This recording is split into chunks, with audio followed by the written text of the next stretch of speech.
2072.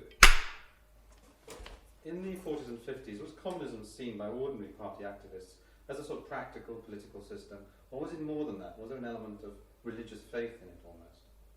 I think basically that was seen as a system, because when you study Lenin's writings and Marx and all that stuff, it was supposed to become a new type of a society. It was supposed to be a productive society, to be sort of, as they said, better.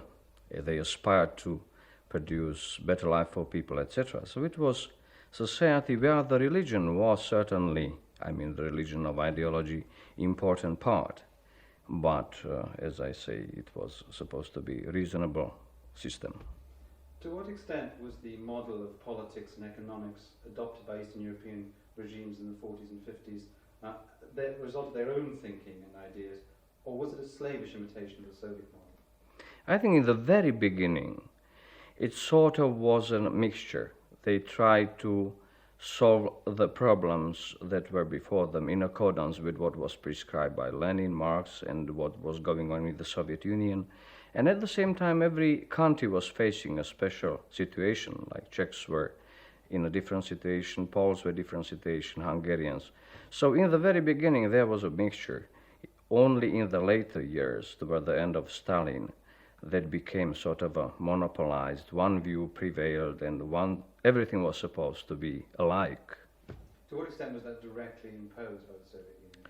Well, it's obvious that it was imposed by Stalin. There is no secret about it, and those who didn't march in step surely paid the price. So, the history attests to that clearly.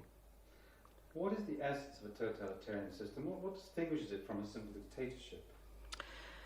Probably that in a communist type system, at least in the very beginning, the idea was everything will be controlled by the state and the party, economy, culture, every aspect of life, so that is called totalitarianism.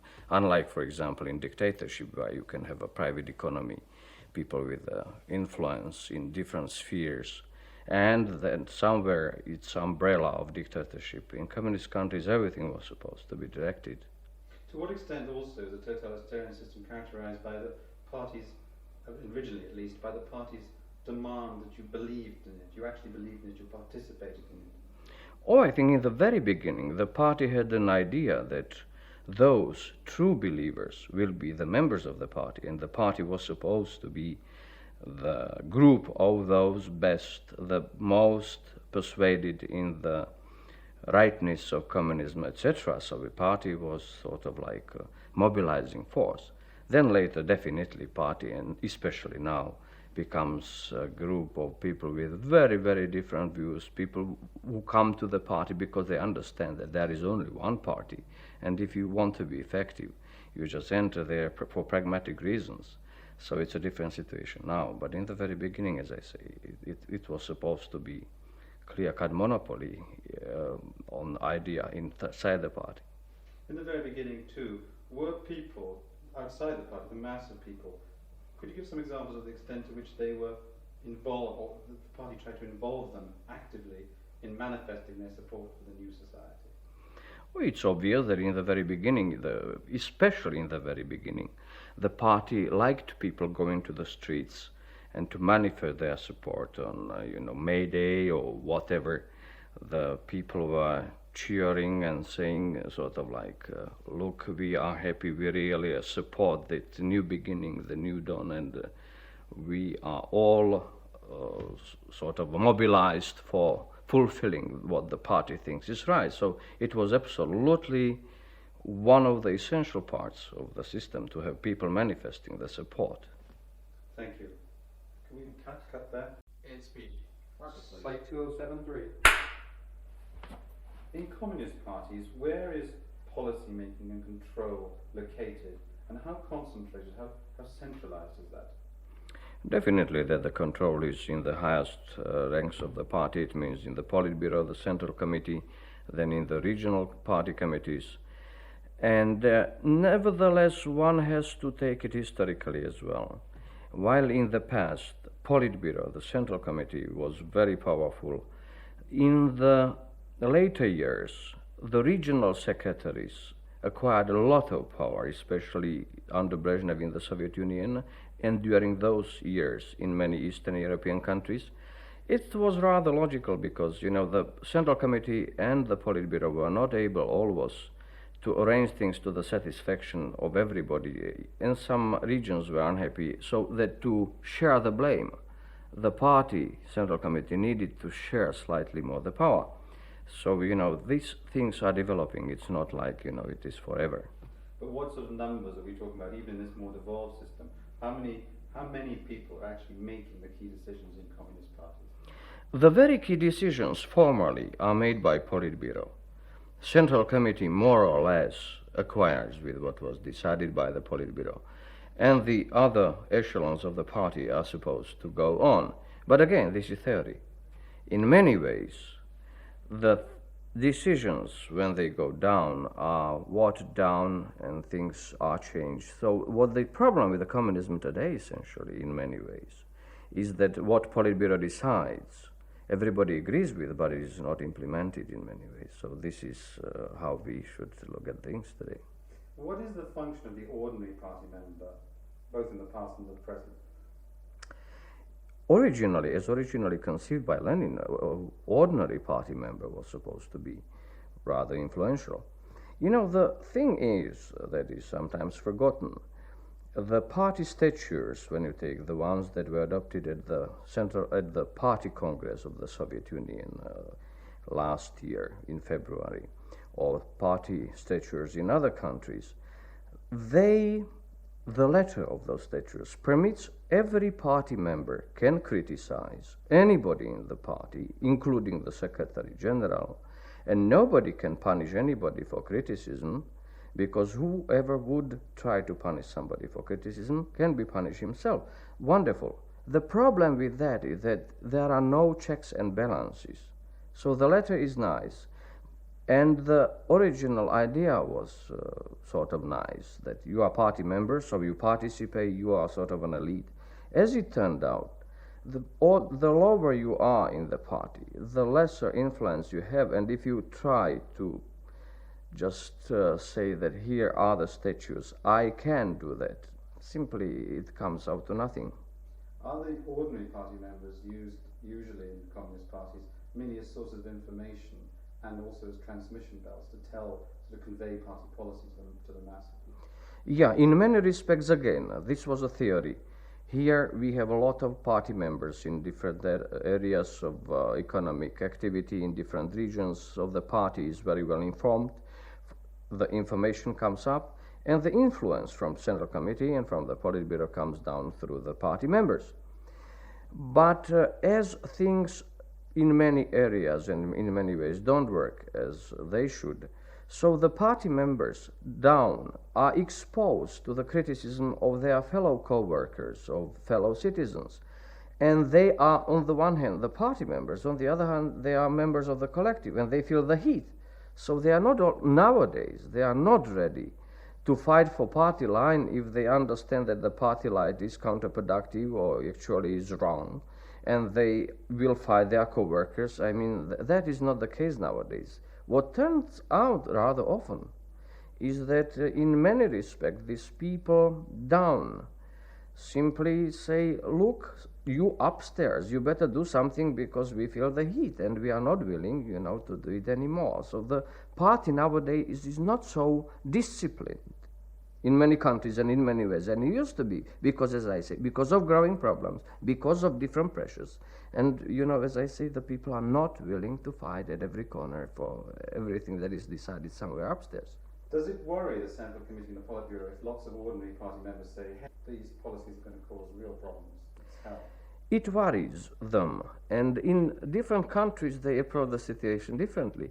In some countries where still the central controls is firm, like in Romania and some other countries, what they prefer is not to hear about it. So they don't like when the regional secretary informs the leadership upstairs that the situation is bad, and our ordinary party members even say that it is bad. they say prefer that it is covered up so that everybody has like clear conscience and the situation. You know, this produces sort of a divided personalities. People behave differently though they know that there are problems.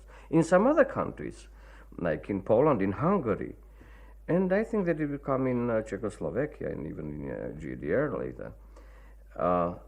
In many ways, it's difficult not to learn, even upstairs, that some party members are nervous or becoming increasingly discontent themselves with the situation.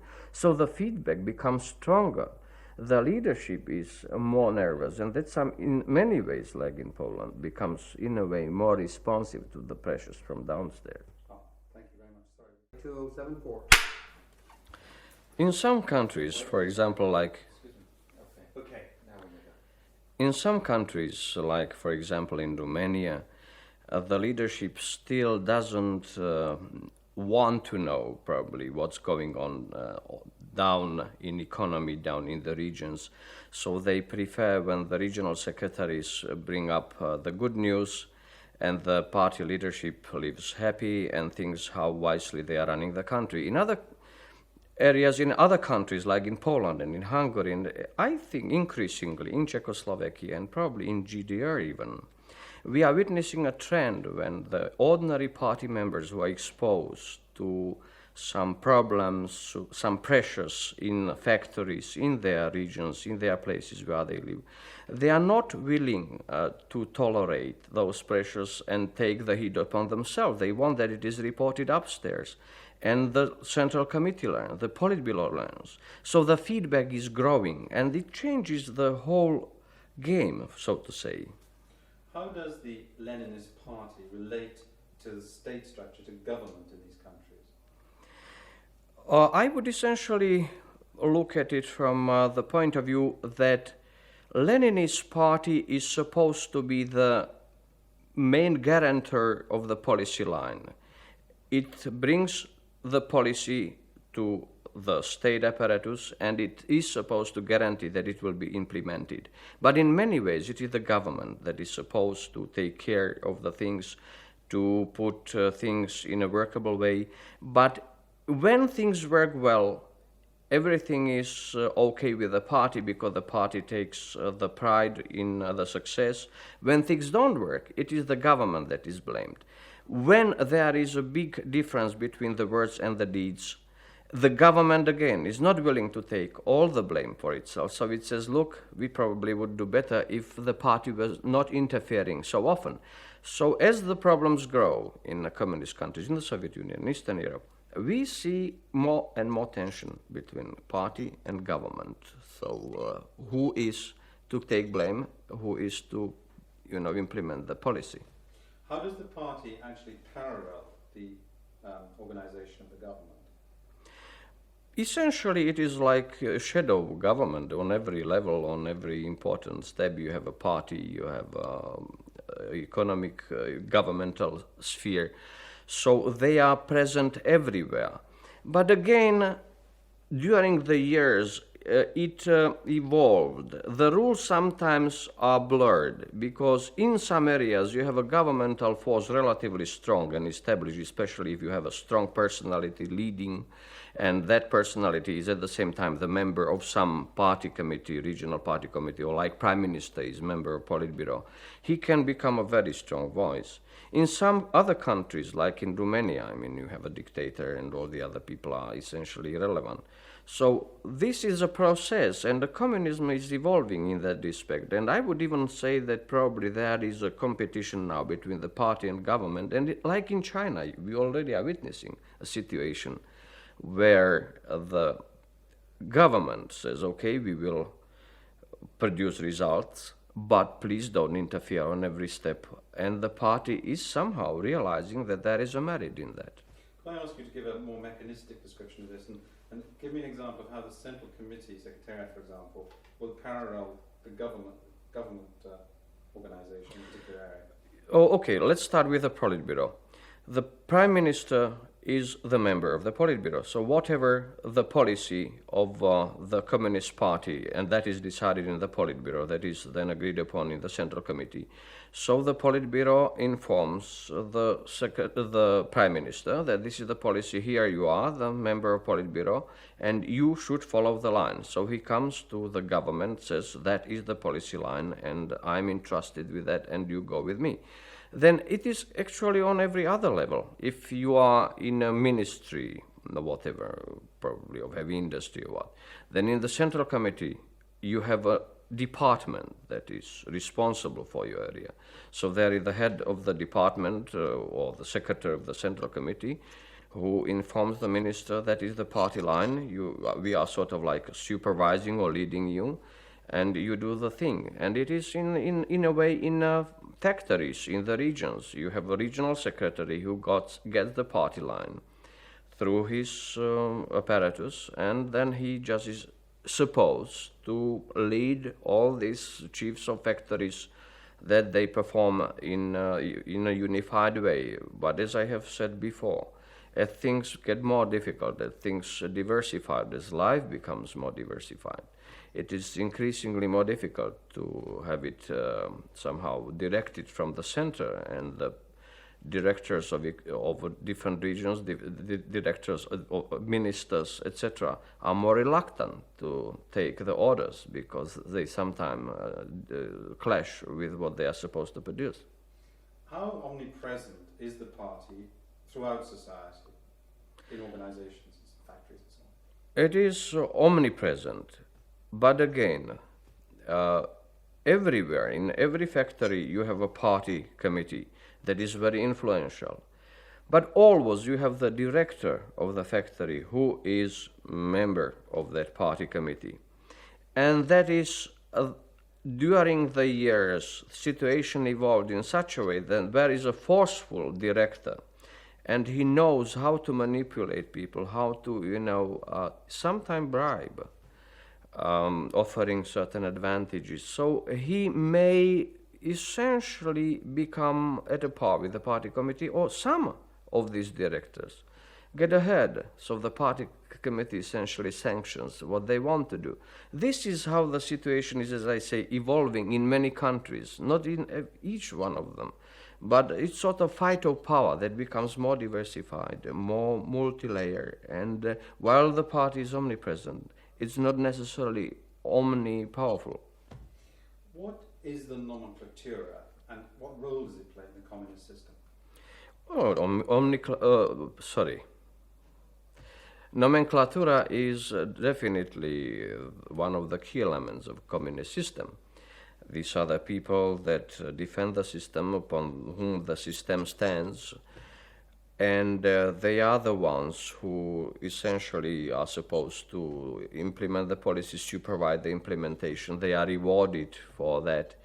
But how... But who are they exactly? Can you give us a definition of the Oh, surely. The nomenclatura essentially are the people who are put into positions by the high party committees. Politburo put certain people into positions. Central Committee put regional party committees. So all the people who are put into important positions by the leading party organs become the nomenclatura. They are, as I say, the skeleton of the system. What becomes new again as the system evolves? In the past, nomenclatura was clearly rewarded, the rewards were relatively high, the rules were relatively clear, so everything worked okay. But now, as the system faces more and more problems, nomenclatura faces more and more pressures from different parts of society. And if the problems are not faced by the very top of the party leadership of the government, then the people down become restless, become more criticize more. So the nomenclatura becomes somehow squeezed between the people and between those who put them into the positions. And sometimes simply the nomenclatura is not, lower nomenclatura, is not always willing to take all the heat, so tries to position itself in such a way where it could stay and be nomenclatura without, paying the price for the mistakes. becomes less obedient to the top. That's why the top party leadership has to be more responsive to lower levels of nomenclature.